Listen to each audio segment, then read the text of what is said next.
Welcome to the webinar. Hello, hello.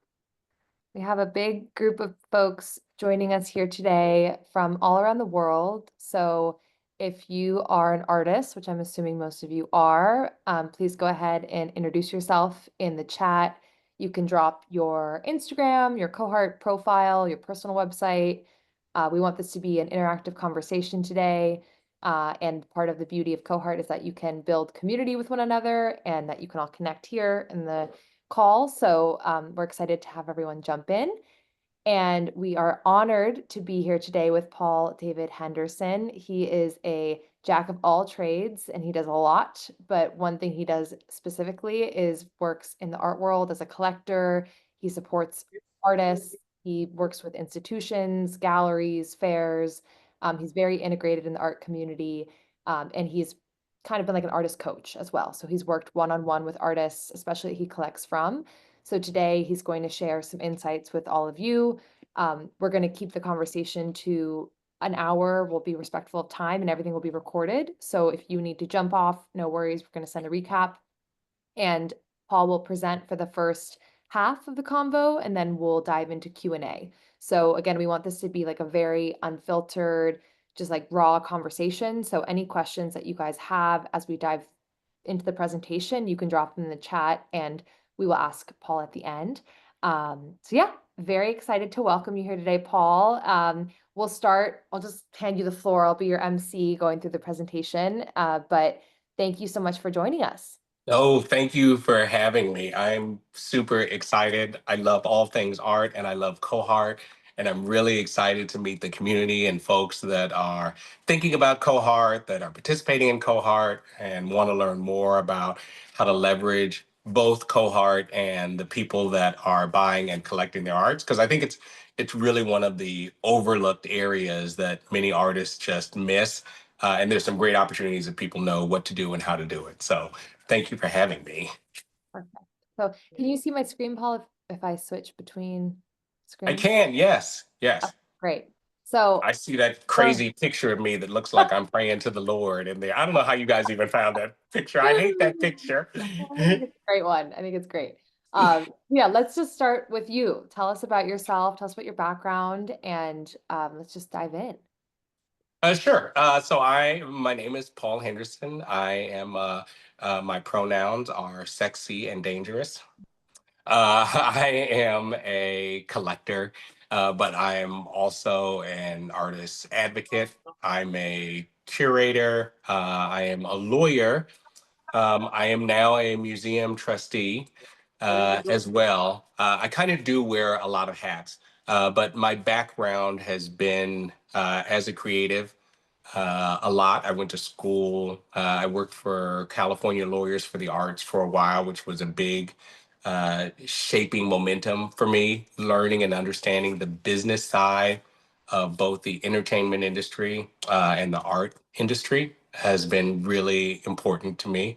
I've always loved art and appreciated art, but I will say part of what motivates me is wanting to make sure that we have a broader sense of equity and diversity in the creative fields. And so those are the things that motivate me. I think a lot of people know me for the art stuff and my collection. I do love my art collection, and my collection is based on authenticity of identity. Those are things that seem really important to me.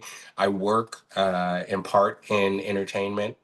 And one of the things that is interesting to me is so much of what we read in magazines, we see on television, is a stereotype of specific communities, personalities, and perspectives. And I like to feel like when I come home, I want to be surrounded with things that inspire me as a reflection of my own identity and the identity of communities that I know personally.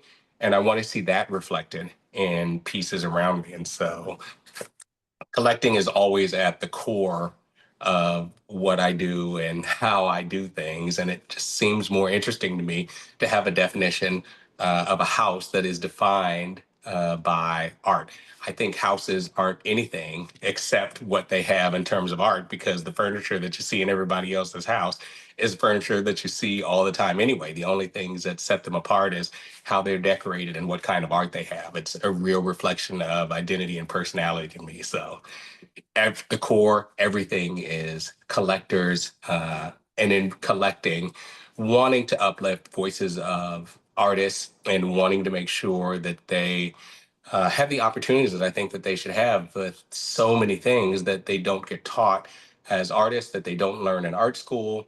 And there's so many opportunities out there to develop themselves and have their art shown in really meaningful ways. And so that was a long way of answering who I am and what I do. But, Great. and believe me, that's the nutshell. Perfect. Well, I think, Paul, the next part of the presentation is mostly about practices of collecting and just talking a little bit more about how you collect, kind of like getting into your mindset as a collector. So that way the artists that are here can kind of like get that insider look. And then we'll spend a little bit of time talking about the artist to collector relationship once we get through that chapter, if that sounds good. So, Yeah, so I really get excited, and I find art a lot of different places. I have a broad community and a network. Obviously, I'm connected to museums. I talk a lot to a lot of other collectors, and I find a lot of my art online. One of the things that I tell artists all the time is like, how do people find your work? And if you are just waiting for someone to magically drift into your studio to find work, not that that can't work, but there are so many other ways of getting your art exposed and out there that I think is really important. And I will say that the COVID crisis really changed the dynamic, I believe, of how many collectors experience work and how they discover work. And that's because they use the internet so much as I do.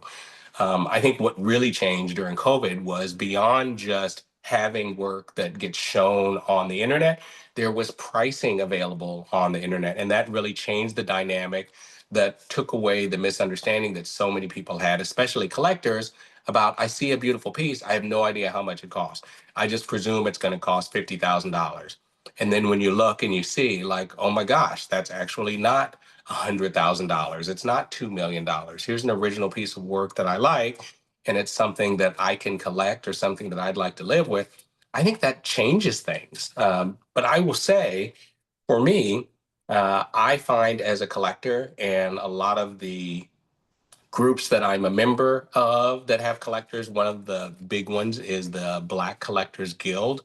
I will tell you this, collectors are pretty competitive, and collectors are competing with galleries, they're competing with other collectors, and they're competing with museums. And so, one of the ways that you as an artist can present yourself is make your work available as readily as possible. I don't know a faster or more efficient way beyond the internet. It's weird to me at this point when I meet with artists and they don't have a website or presence online, even with their Instagram, because I think there's a way to manage your Instagram, your Facebook, and your social media presence online professionally that exposes audiences to your work. And if you're not doing that, I feel like you're hindering yourself from being able to take advantage of the opportunity of people that are looking for your work and that want to see what you're creating. And so that's what I'm going to start with. I think that's a big deal. And I think that having your work exposed in that way opens yourself up to a lot of possibilities, including that of developing collectors who have taken up some of your work or whom you've sold or given pieces to in the past. I think that's important. And I like to start the jump off from talking about collecting and finding art from there. That's just a real basis. It's interesting when I talk to artists that feel like that's not what they do well. And there are agencies like Cohart that I think really help in doing that. You don't have to be a web designer. You don't have to spend a lot of money to get someone to build you a fancy website that does all sorts of intricate things. You can actually upload pieces of your work easily, quickly, and efficiently into a site where folks can come and review a lot of work and review work that they are interested in by choosing even adjectives are the kind of work that they're interested in. I try not to limit as much as I can because I really want to expose myself. I tell collectors this all the time. If you want to learn how to appreciate art, you have to expose yourself to more art. And that means going to galleries, going to museums, looking online and the internet, and then listening to voices of credibility that you find or come across and figuring out what do they collect? What are they seeing? Who are they excited about? That's part of the reason why I pushed myself in using Cohart to expose and show people more of my collection and more of the work so that I don't have to keep answering the questions and describing my collection. The collection, I think, speaks for itself, and you can see the kind of works that I collect and they're available. I also, I see the screen change. So there's a whole lot of things that I do where I think artists can participate. Open calls that happen. I do portfolio reviews and shows that I've curated in the past. These are things, by the way, that anytime someone is in my collection, these are the things that I share with artists. I'm constantly encouraging them. If I'm affiliated or working with something, I want them to know, hey, there's an open call. Hey, we're doing a portfolio review where you can come in and show your work, not just to me, but to other curators, to other collectors, to other museum evaluators that are doing things that might be relevant. And I will say, one of the things that strikes me when I'm talking to artists is I always ask them, like, tell me, what are you interested in? I really want to know how can I be helpful? And there's a whole litany of things. Do you want to be famous? Do you want to make a lot of money? Do you want to be in museums? Do you want to be in prestigious private collections? How do you want to make a living or transition to making a living as an artist? And a lot of artists will say, I haven't thought about it. I want all of those things. Okay, well, help me help you. Let's prioritize them. How is your practice? What kind of sales do you have right now? Where do you want to be in the marketplace? And what kind of artist do you want to be? What are you trying to say? And where are you trying to go in your career? Here's some of the things. The slide just changed, and starting to develop a collector relationship. I send a notice to artists when I collect their work and let them know, here's some of the things that I do for you and your work. I'm going to have it professionally framed. I'm going to have it up. You can always borrow the work and use it whenever you want. I draft a whole provenance for the artist for my book that I carry around with me. You see that picture there of CCH Pounder, who is a big collector. For many years, I carried around this book of all of the works from my collection with the provenance outline of every piece, where it came from, size, dimension, the gallery that it came from, or the individual it came from, the artist, the date of acquisition.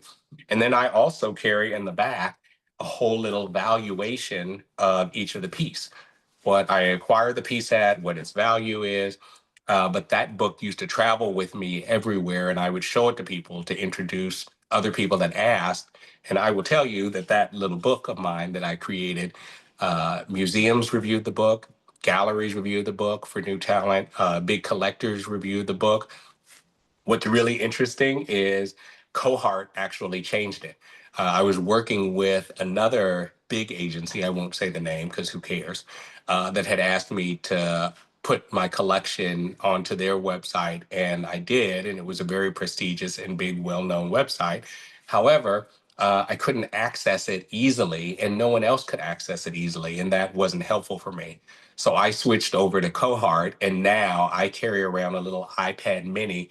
It's upstairs right now. I carry around a little iPad mini, and now when anyone wants to see the collection, I just show them that, and they can scroll and see through it that way.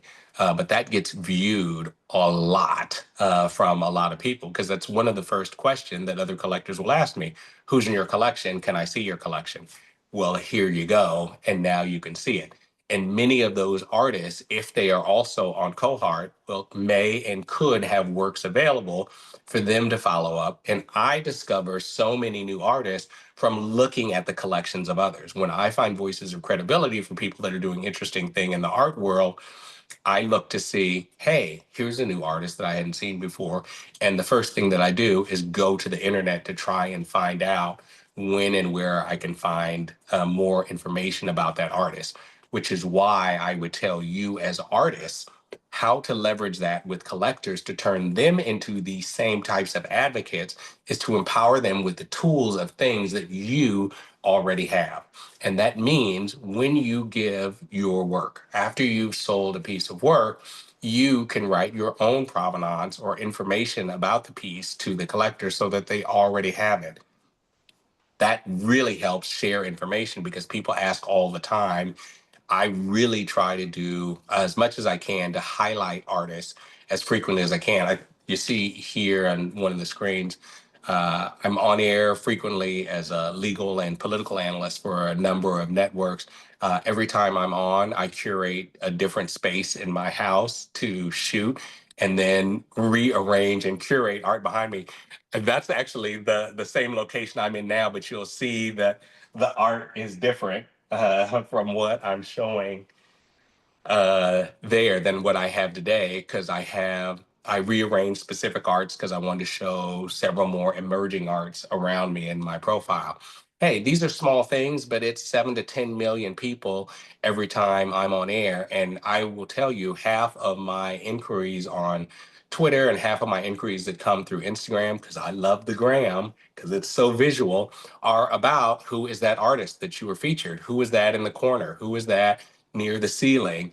And I will send them the information, but that's because I have that information and I send it around to make sure that people have it and that they see it. And it gives a big boost to the artist for people to see their work and have it shown in their way. I send them the screenshots so that they can show that and put that in their social media as well of their piece being featured on air in a home in a collector's home. I also take pictures of the works once they send it to me. Those of you that already follow me know that I do a white glove opening whenever I get art in my home to show off the piece and talk about the piece. I write up a little something articulating what I like about the work that's come in, and I post that kind of information regularly. And I know a lot of people aren't going to do all of that, but you want to make it easy for them to be able to do that so that when you send a piece to them, that they can talk about what the piece is with their friends. And let me just tell you, that's what you want happening because artists, for me, I feel like particularly if I sell a really big piece or an important piece at a really nice price point, what I want to do is prioritize that person and make sure that I need your friends and family to know that that piece that you just bought, I can make another one for them at a different price point or at the same price point. If I were selling a piece that went over my high value, let's just say it's 5,000 or $10,000. Let's say five. If I sell a piece at $5,000 that's at a really high price point for me, I want to make sure that I can do more of that. And I would encourage that person that collected, hey, I've sold you a piece, really excited about it. Here's a description of the piece that may be helpful and some of the details about the piece. But what I'd like to offer you is I'd love to come in and do a talk about the piece with some of your friends at like a cocktail party or something, right? What a great idea for people to come. And I've got a new piece. I'm going to have a cocktail party, invite 10, 15 of my friends, and the artist is actually going to come by or do a video log in to walk me through the work. Fantastic. I mean, who is going to say no to that? And you better believe the people that that collector invites into their home are going to be people that are going to be appreciative of the art and likely to be able to afford works at that level as well. I think a lot of artists just miss the opportunity once they've made sales and they just move on to more sales. But if you're cultivating the people that have already identified you as an artist that they value, I think there's a lot left on the table and a lot of opportunities to take advantage of folks that will be an advocate not just for the art, but for your careers as well. And you can use those same folks that are buying and collecting your art to make sure that they are advocating for you or helping you along the way in your career, particularly when you've identified that they are influential in the industry and or have the potential to continue to grow as collectors and want to do more. As you grow along and progress in your career, you want to be able to tell those folks from time to time without pushing them to, hey, buy another piece. Hey, I know you bought a piece talking about identity and childhood. I'm doing a whole series like that you might be interested in. Just wanted to pass these along. It's not a high pressure sale. It's just recognizing the things. I take notes when I talk to people so I know what's significant to them. I know I'm like all anal retentive about all of these things and have like an Excel spreadsheet on stuff. But I like to know what people value and how they value things so that when I communicate or reach out to them again, I know and remember, hey, this person really cares about struggles of identity with young children and girls of color. Okay. Hey, just wanted to drop this off and share this new piece that I just did. And here it is with a little girl struggling with identity. And you know what I mean? You just try to make sure that as you continue to create work, that you're keeping people in the loop. And what that means is don't wait for them to find out and discover that you're having a group show with work similar to theirs. Don't wait to let them know that that print that they bought is being shown at fill in the blank, because that actually makes their piece more valuable. Those are the kinds of things that are relevant. If you are going to give a talk, if you are invited into a group show, if you are going to be in the city where those collectors are, it costs you nothing to shoot them an email and let them know that as your collector, this is what's going on and this is what's happening. This is what's happening. The more excited they are about your career, the more likely they are to help assist you and to come back and be a return customer to buy another piece from you or to use your art in an effective way that's helpful to you, especially if they are going to frame that work and allow you to borrow that piece later on for future shows and you really like the piece. You have to have a relationship with your collectors. And I just feel like it's one of the ways that many artists miss an opportunity to get into galleries and miss an opportunity for museum collections. And even before we move on, I don't want to lose those ideas because I want to be clear and specific about what that looks like. When you have a collector and someone has purchased some of your work, it makes absolutely no sense to me if you're not asking what other pieces do they have in their collection and who have they acquired their work from and through. That list, I keep a list separately of all the galleries that I've worked with. And at this point, I was just counting last night. I have about 243 pieces of work in the collection, but there are over 50 different agencies and galleries that I've worked with. Why wouldn't someone ask me or get that collection and say, like, what other galleries have you worked with? What kind of gallery do you think might be a good fit for me if you're not represented? And why wouldn't you then contact those galleries and say, hey, one of your important clients, Paul Henderson, has bought work from you. He's also bought work from me in the past and is likely to buy work from me in the future. I'd like to talk to you about representation. That's a wide open door right there to upgrade your representation or to get representation if you didn't have it, just because you've got a collector that's bought work from someone else, but a name that you can drop that has acquired your work. And the gallery will be listening because this is someone that has spent money through them in the past that is spending money outside of them with another artist. That's an artist that they need to look at. These are the kinds of things that you need to be thinking about. And the same thing with museums. Museums, those trustees have direct and deep influence on how museums, most museums, acquire their work. Most of them are going through acquisitional teams and their board teams that are donating and presenting work. You need to figure out who these people are. Those are the people that need to be your collectors. And in the same way, when you want to be relevant to the museums, you have to be relevant to those trustees. You have to be relevant to that acquisition team. And knowing who those people are is a question that I think people don't often start with. I stalk everybody online because I'm curious, not nosy. So that's what I use the internet for. And that's what Instagram is for me to learn more about people and try and figure out what are some of the subjective and intransigent decisions that I can make to put myself in an opportunity to be successful with them. And as an artist, I think you're able to do that every day with a body of work just in the right place at the right time. But it doesn't happen by accident. We have to cultivate that and look for those opportunities ourselves. I know I'm talking a lot, but But there's so many things to talk about here. this is an interesting one too, because a lot of, I think, the times when you're selling work, you're not necessarily, to your point, asking the collector those types of questions, but these are really helpful questions and guiding posts and frameworks for artists to have. So can you talk about if you should ever say no to a collector? Like what does that look like? And how do you recommend artists navigate that? I think so. I think there are many times when you say no to artists. I know some artists who have really built a high and lucrative and successful career by only selling their work to known collectors or influential buyers. I think that is brilliant. I think it's interesting when people put me through the screeners before I buy a piece of work to tell me, like, well, who else is in your collection and what other pieces do you have of significance? What's your perspective on this work? What is your plan for it? What? I love that. That makes me really excited because now I feel like, oh, we are partners in this. What are you trying to do? Where are you trying to go? I think that's really helpful, particularly when you hit on a theme or you hit on a particular series that is doing well. Your work is selling out. People are trying to get to your work.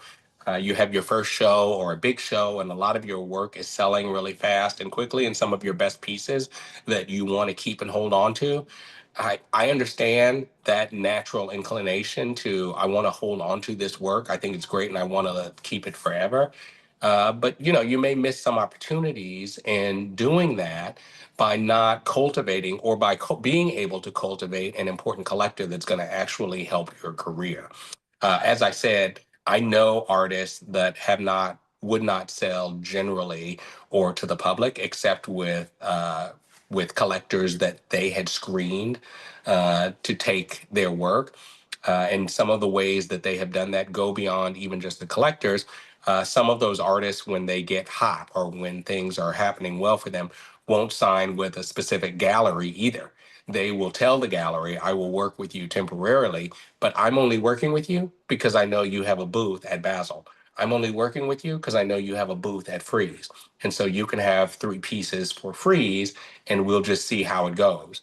And in that way, they are at every art fair and art show that I see because they jump around from gallery to gallery to allow the gallery to represent them for that show and have their work available and never sign long-term contracts.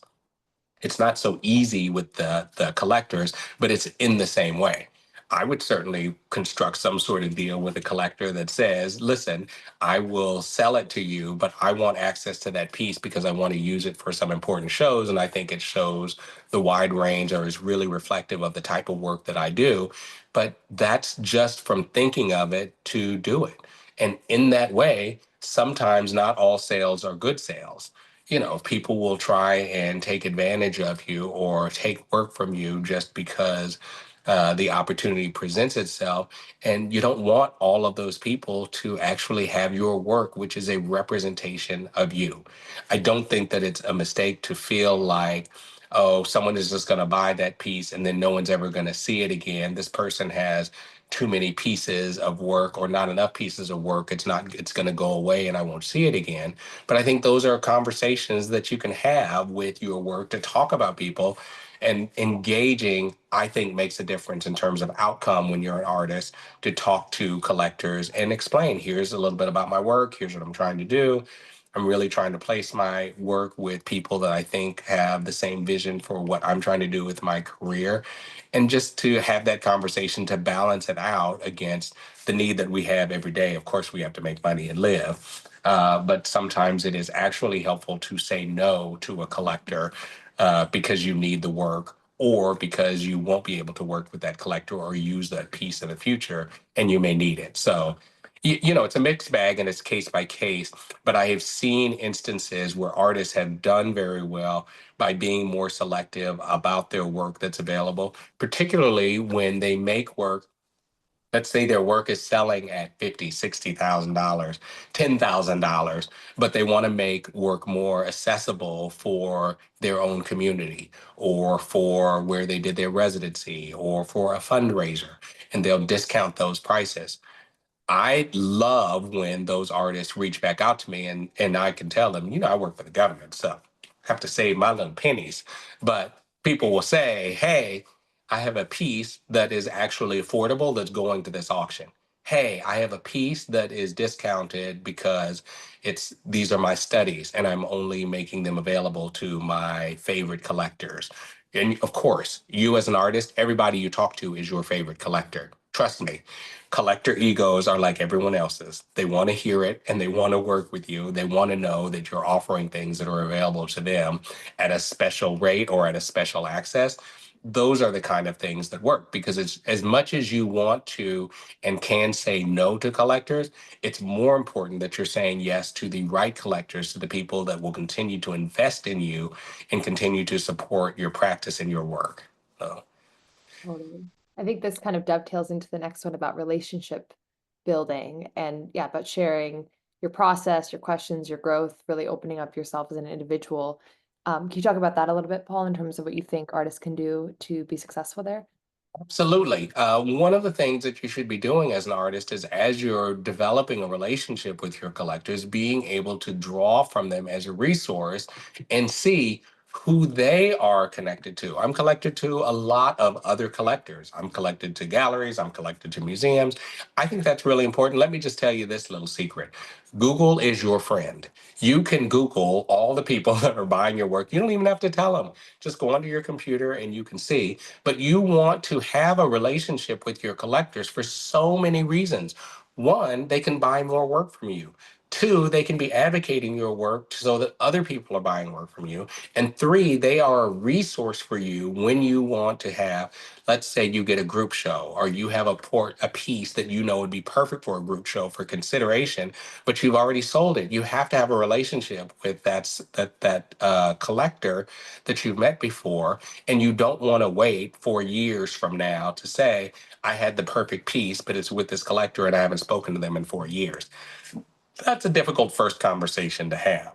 And you can also, if you have that relationship with your collectors, you can use them for things that are important for you, like I want gallery representation or different gallery representation. And would you write me a letter? Would you talk about my work that I can use? I've done this for artists in the past with galleries for them to be considered or evaluated or have portfolio reviews from important galleries. And the same way for residencies.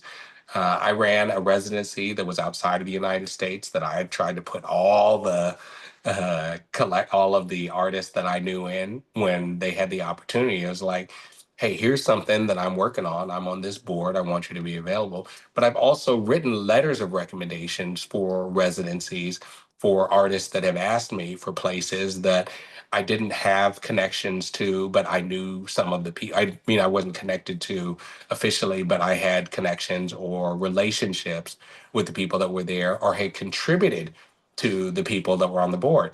I was on the Warner board for 4 years, and we started their social justice fund and cultural fund, where we gave the budget was $100 million in philanthropic movements all over the place.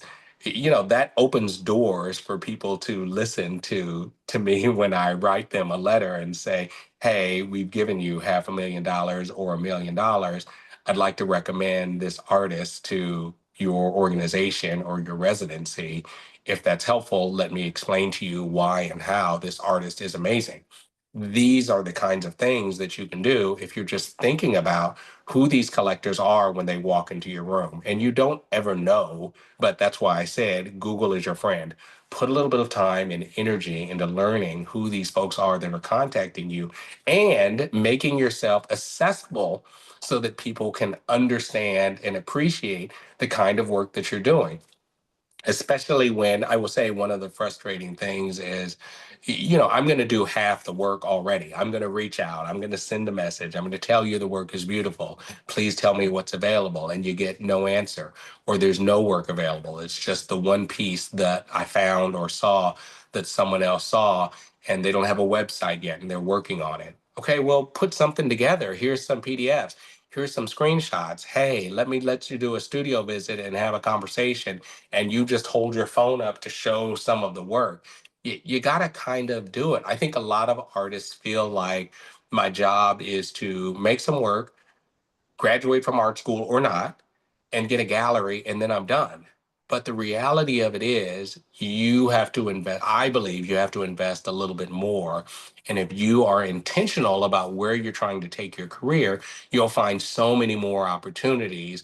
And one of the most overlooked opportunities, I think, is the cultivated relationship with good collectors that can be outcome determinative for a successful career in the arts.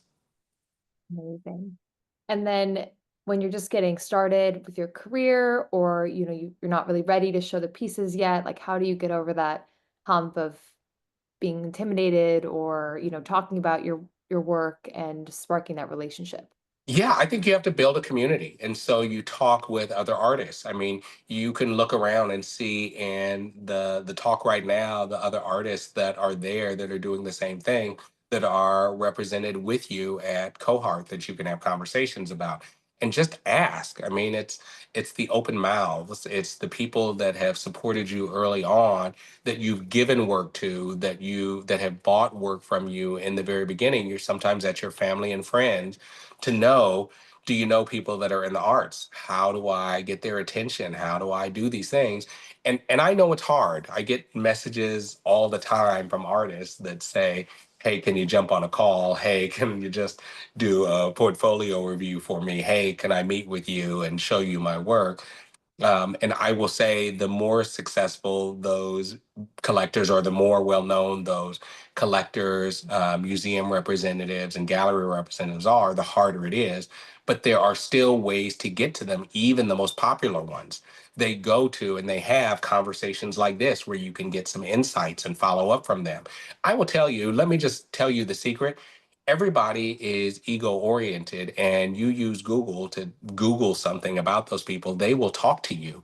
They will reach out, they will respond if you're able to tell them something that looks like you have figured out a little bit about their background, a little bit about what's important to them, because that's what they want to be talking about. But you can go and you can hear them talk publicly. You can go and you can see them when they're going to be at places and be in the right environment. Those are all things you can do. And even if you can't do them because you live in a remote area and you can't show up in person, they have opportunities like this. And through Cohart, I am constantly scrolling through the Cohart website to see who's coming up next, who's going to talk, who's going to make a presentation, how can I be there? Oh my gosh, I know this person. I'm never going to be in the room with Paris Hilton.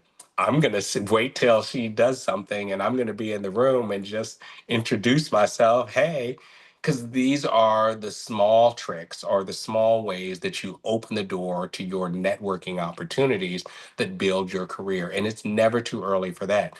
Even if you don't think that you're ready to go full time in your art, you should be showing your work to as many people as possible and getting feedback, so that you know and understand what's going to be successful. You know and understand what you want to present. And that's also how you cultivate your own voice and your own identity through art, and by showing it to people and understanding what the feedback is to help you grow, and to figure out if these are things that you're interested in and that you want to do, that you're going to continue doing. So yeah, it's Oh, never too early. very motivating. I get excited hearing you talk, Paul. And then these are obviously some excerpts from your collection that we could talk about, but just like in general, you've had so many stories interacting with artists. Like, what have been the standout relationships to you in examples of really exemplary behavior, so to speak, from artists that you think would be good tips for everyone to hear? I mean, this is a perfect example. These folks that you're showing right now, Lauren Pierce, does such beautiful work. That An artist that I never thought that I could afford at all. She was in Architectural Digest and does one of the signature pieces for Swiss Beats and Alicia Keys. I just thought the work was so stunning, and then I started stalking her online on Instagram. And she, from time to time, cleans out her studio and makes smaller pieces available for individual collectors. I love her. The work is so stunning. She actually came and heard my speech, my talk at Basel this year, me in conversation with Bisa Butler, and was just in the audience. I feel like I'm a fan of the artist because I get so excited for the work that they create. And I love being able to help and support them and show, hey, you should be showing your work here. I know here's the list of the galleries. You should contact these galleries and ask them if they have work that's available. I love stuff like that. The piece next to that is Carol Walker. This was in a museum in Virginia. I think their museum, I can't remember the name of the museum. But of course, Carol Walker is way out of my league and way out of my price range. But in working with the agencies that promote her work and that she has contracts with to make work available, I reached out to them and consult for them. Everybody needs a lawyer. Everyone needs some advice, and that's how I was able to acquire those pieces. And of course, I stalk Carol Walker, and anytime she shows up and goes to anything, I am there in the front row. Now she at least waves to me. I have to make sure that I don't like stalk her so she calls the police. But at least she's friendly with me now, and I get excited talking to her about her work that I have in the collection. And you can see the other pieces that I've been able to acquire from her in the rest of my collection. Helene Metafaria, I love her work. She's in the collection at the Met. This was a piece, this is her actual self portrait that she made. Most of her work is identity through crowns of other people. This is a piece that she had in her collection for herself as a self portrait that she was willing to part with for me because I love her so much. I love her work. Same thing. I stalked her forever until she needed some help and some advice. She didn't need help. She just needed some advice on stuff. Everybody, like I said, everybody needs a lawyer eventually, and I am here to help you. You've got a contract with a museum, you've got a contract with a gallery, you've got a contract with a show, something crazy happens. I'm your guy. I can tell you who the agency is to represent you. I can get you a lawyer. I can help you out with some of these things. One of the things I think artists need to do more is be proactive and intentional about these contracts. Before you sign with the gallery, what kinds of things should you be asking for? What kinds of things are you interested in? And I'll tell you some of the big things that people miss are I just want them to represent me and then they're going to fix my career. That's not really how it happens. It's much more dynamic than that. I've talked to so many big name artists that don't even have the list when they get museum inquiries. How do you have a museum making an inquiry about your work that you don't even know about from your gallery? That is ludicrous. I mean, these are the important kinds of things that you need to include in your contracts when you're negotiating with galleries for your representation. I find something. The last piece to me is an artist. I love her. She's a photographer. I just found her on the internet and thought the work was stunning. In fact, I was the first collector that acquired her work, and she was super excited. So I tried to show her work frequently and often to show the dynamic of the work that she does. She's a commercial photographer that also does fine art photography as well, that is developing her career. She's still considered, I guess, an emerging artist, but she's one of the artists too that I was trying to help leverage so that she could say, listen, you're in my collection now. You should be telling folks that will mean something to other collectors that you're in this collection. Show them who else is in that collection. Show them the Carrie Mae Weems piece. Show them my DeWoo Bay pieces. Show them the other big name photographers that are in the collection that you are alongside with, and how important that is, that's how you should be talking about these things when you meet collectors. And you never know who's going to be able to help you and what they'll be able to do. And I will say for many of these artists, I've connected them to galleries. For many of the artists, I have actually put them in museum collections. I've had museums come and review their work and do studio visits because they saw the work that I've shown them on my Cohart page, that they've seen or heard about my book. I used to carry this big book with me. Like I said, it was everywhere with me all the time because I was always editing it and including paragraphs and essays about the work that I would share with the artist because artists feel like, I don't know what to say. I don't know how to write that. Find someone that can do that. I'll bet some of your collectors can do that. That's one more thing that collectors can do well: describe and talk about the work and what it means to be in your collection. And that can help you as well because you want to use that as leverage. And so, yeah, these are just some of the pieces that I get excited about all of the work, but these in particular, I get excited about. And not for nothing, I will notice, I didn't notice it until now, that these are all women of color, and those are the least represented in museums. If you look at the intersectionality of both race and gender in museums, it's less than 0.05% of all works in major museums are from women of color. And that's who many of these artists are. And so I got really excited just now in recognizing that the images that you just put up are all women of color that are being promoted here. Perfect. I think this is our last slide, but yeah, I think you just spoke about this, but championing diversity and broadening like the cultural landscape. I think you do that as a collector.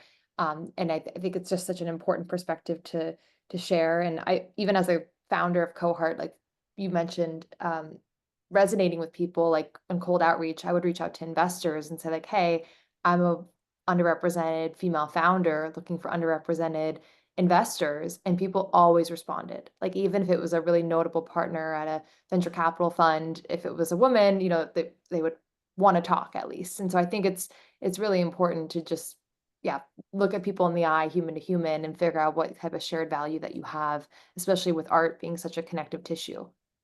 I agree 100%. And that is one of the things that elevates a conversation with me when artists reach out and they say, hey, I know you do so much stuff in social justice. Or, hey, I know you work in this political environment. Or, hey, I know you do stuff talking about disenfranchised communities. And so much of my work echoes some of those sentiments. I'd love for you to look at that. Those are things that elevate the conversation and grab my attention. And I think that works across the board. I will say, I like to lead with addressing the lack of diversity in our art and culture definitions. I believe that as a collector, I am shaping the definition of culture by supporting artists and supporting works that actually move the needle. A lot of the works that I have written and published and talking about art over the years with various magazines and journals, and even the essays that I write and the work that I write for the pieces that I collect that ultimately will turn into a book for me and anybody else that wants to get the book, but mostly for me, it is going to stand for that principle. And I think that it's something that is really important, particularly for galleries, collectors, and museums that purport to be authentic reflections of culture, to the degree that reflection is not inclusive of all communities, it's inauthentic. And I am that guy. I am the one that walks into a museum and says, I'm disappointed that I don't see enough diversity. I don't see women artists on your walls. I don't see people of color except in stereotypical perspectives here. And that's disappointing to me. And I'd love to talk to your curator for this museum. What is your plan to address that? It's frustrating to me that we walk in and more than 74% of all works in major collections are heteronormative male artists on the walls. And that doesn't mean that heteronormative white men can't create art. But it does mean that I'm not hearing and seeing the perspective from women. I'm not hearing and seeing the perspective of other members of the community whose voice and identity I want to see and appreciate as well. And where do I go for that? I have to support that myself. And I'm disappointed when the museums don't do that. I'm disappointed when the galleries don't do that. I'm disappointed when private collectors don't do that. And when they invite me into their homes, when they invite me into their galleries to see these works, it's a disappointment that I am in a luxury position to be able to say, I find the collection inauthentic. I find your representation inauthentic.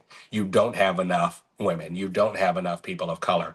You only have a one sided perspective of something to say or to show to me, and I'm not interested. And I realize that I can do that. But I also realize that in doing that, people come to me looking for a broader reflection of culture and a broader definition of what art looks like because I say it's good, because I've collected this artist, because I've reviewed it and think that it's interesting. That means something. And I think that means more for collectors that are able to do that if and when they're able to do that, which is why I do it. But that's not ever not going to be important to me. And it's not lost on me that part of my transition in supporting and working with Cohart was that it was a woman led organization that came and wanted to do more about helping artists in ways that was reflective of what my interests were as well. And I think at the end of the day, that actually makes a difference. I feel good about the work that I'm doing. I feel great about the artists that I'm promoting. And I feel fantastic about being able to share insider tidbits with artists through this website because I do think artists can benefit from working with Cohart, from working with the collectors that Cohart is affiliating with, and building a broader definition of what our culture looks like in this country. Amazing. Well, thank you so much, Paul. That was incredible. I feel very inspired. We have only about 5 minutes left, but if anyone wants to either jump in with a question, you can go ahead and raise your hand or put it in the chat. And just one question to start with. We had a question from, let's see, who was it? Stephanie, just about how do you like to be contacted? So kind of like a tactical question, email, Instagram, like how should artists actually reach out and Yeah. communicate? I'm on everything. I'm on LinkedIn, Instagram, Twitter, Facebook, Snapchat. Although I will be honest, and Snapchat is mostly for my nephews and my little cousins. I barely understand it. It just does weird things to me. I am mostly on Instagram. That is my jam because it's such a visual broadcast that I get to see so much art and I get to see people and things that I'm interested in there. And the work is so readily available for me when I'm talking to people and they say, I want to show you something. I want to see your work. It's right there. I love that. I can see instantly. Plus, I get to post all of my little videos and me talking about art and pieces that I get all the time. Although I am learning new ways just this weekend of how to do a lot of that engagement on Cohart as well. So after I will be to put in some of these clips and videos that I do about talks. And maybe I can translate my white glove series.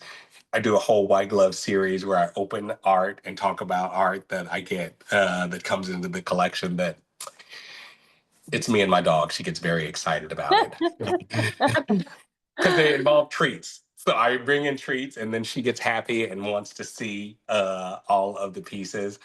Uh, that's just how it works. I get creative and excited about it. But Instagram is probably the easiest way. A lot of the other mediums, I'm a public figure, so I get emails, but I get 200 to 400 emails a day from law students, from people looking for jobs, political stuff, from TV stuff. It just I try to get to everything eventually, and my staff does a really good job. But the real me is Instagram mostly. That's that was a long way of answering that question. Oh, perfect. It's very helpful. I just put in your Instagram into the chat so everyone can follow Paul. And I think, yeah, the reactions from the chat are just that this was an amazing, eye-opening conversation with a lot of incredible information. So I'm sure there will be some recap questions and some things that come up as lingering thoughts from everyone. But it's just it's just incredible to hear your perspectives and to just have it be again more organic because you have such a breadth of experience. And I think it's really important for artists to hear your experiences as a collector because it's again, it's very inspiring and it's motivating as well. Thank you so much. I get excited too, though. I really get happy when artists are creating stuff and speaking their truth. And I feel like art is the ultimate form of truth, and it is what it is. And I love that it unites so many people in so many perspectives, and it has so much to say. I feel excited and uplifted by art, and the people that create it deserve success. And I want to do the little bit that I can to make sure that they are getting the right exposure, uh, going into the right collections, being seen in all the right ways.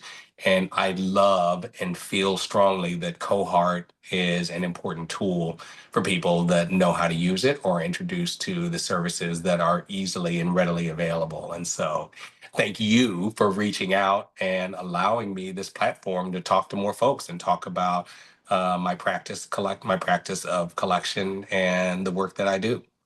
Perfect. Well, thank you so much, Paul, and thank you everyone for being so attentive. We'll send a little recap from the conversation today, but I always feel like it's kind of quiet at the end, but I have like little applause with my little Zoom, put in like an emoji or something. But yeah, we really appreciate your time, Paul. Again, the comments have just been incredible the whole time you've been chatting. So Oh, it's good. been wonderful. And we will again keep everyone up to date with recaps, and I'm sure we'll have another conversation like this soon. I'll have more energy next time when I'm not That was sick great. and It I'm was not in great. my pajama bottoms. No worries. All right. Well, thank you all so much. We'll Thank talk you to you guys all so much for soon. having me. It's a real Thank you, pleasure. Thanks, you Paul. guys.